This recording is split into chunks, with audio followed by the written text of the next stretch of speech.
Lorsqu'un individu n'a aucune conviction, ça se sait directement. L'un des candidats à l'élection présidentielle qui s'est déroulée le 6 mai au Tchad, M. Succès Mara, qui était dans l'opposition, qui a quitté l'opposition, il est devenu Premier ministre. Il a travaillé avec M.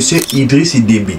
Ils se sont arrangés, les deux, à ce que les réels candidats dans l'élection présidentielle qui s'est déroulée au Tchad puissent être écartés, de telle sorte que lui et son ami Idriss Déby, ils puissent aller aux élections et on va voir qui a gagné. Aujourd'hui, on apprend qu'il souhaite faire quoi?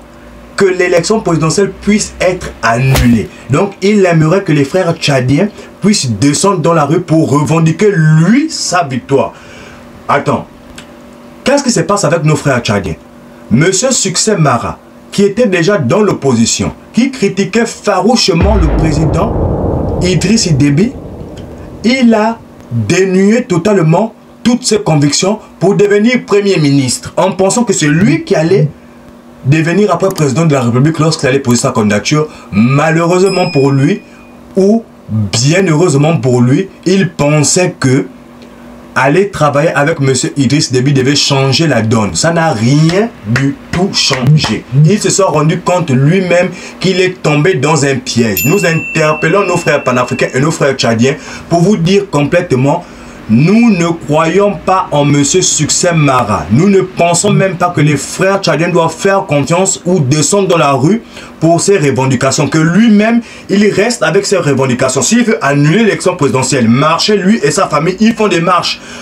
On va faire un petit rappel historique. M. Succès Mara, qui avait déjà entraîné nos frères tchadiens dans des marches où il y a eu des pertes, lui-même, quand le pays avait chauffé, il a fui le pays. Il a bien évidemment les moyens pour se tailler du pays. Il a laissé nos frères tchadiens dans une sorte de guerre civile, dans une sorte de massacre où les frères se faisaient massacrer par la police. Lui-même, il s'était taillé, lui et sa famille.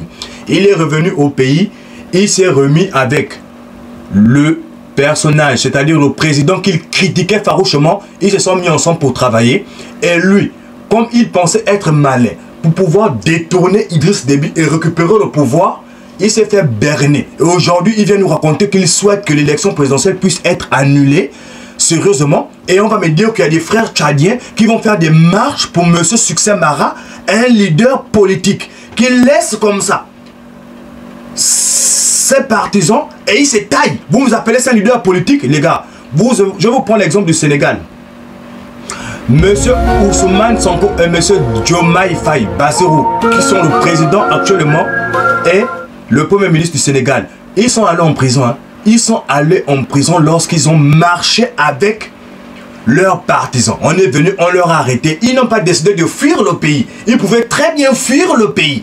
Ils ont décidé de rester au pays parce que c'est là où il faut sérieusement combattre. Succès Mara, il a fui. Il a fui et aujourd'hui, il va encore demander à mes frères tchadiens de redescendre dans la rue pour que demain, quand ça chauffe encore, on va tirer sur mes frères tchadiens. Lui va se tailler.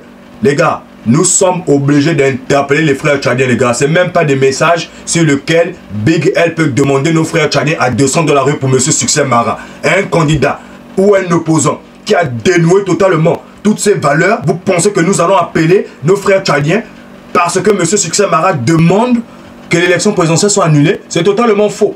Qu'il demande que l'élection présidentielle soit annulée, il fait ses procédures, nous on ne s'occupe même pas de lui. On avait directement dit, lorsque lui il est rentré dans le gouvernement pour devenir Premier ministre, que c'est foutu pour nous. Lorsqu'on a vu qu'il est devenu candidat à l'élection présidentielle, on a vu que donc il travaille main dans la main avec son ami Idriss Déby. Main dans la main comme des bons amis. Ils se baladent comme ça, et ils ont ficelé le programme politique et ils ont placé que leurs amis et ils ont dit entre toi et moi, on va voir qui va gagner. Finalement, Idriss Déby a gagné. Et aujourd'hui, il vient nous dire que l'élection n'est pas valide. En tout cas, les gars, restez à la maison. Hein. N'écoutez pas ce genre de candidat. Il a perdu l'élection présidentielle. Il veut nous faire descendre dans la rue. On va rester chez nous. C'était sur cette parole qu'on va se laisser. Et on se trouve prochainement pour un prochain programme. C'était Big L /TV. Allez, ciao, ciao.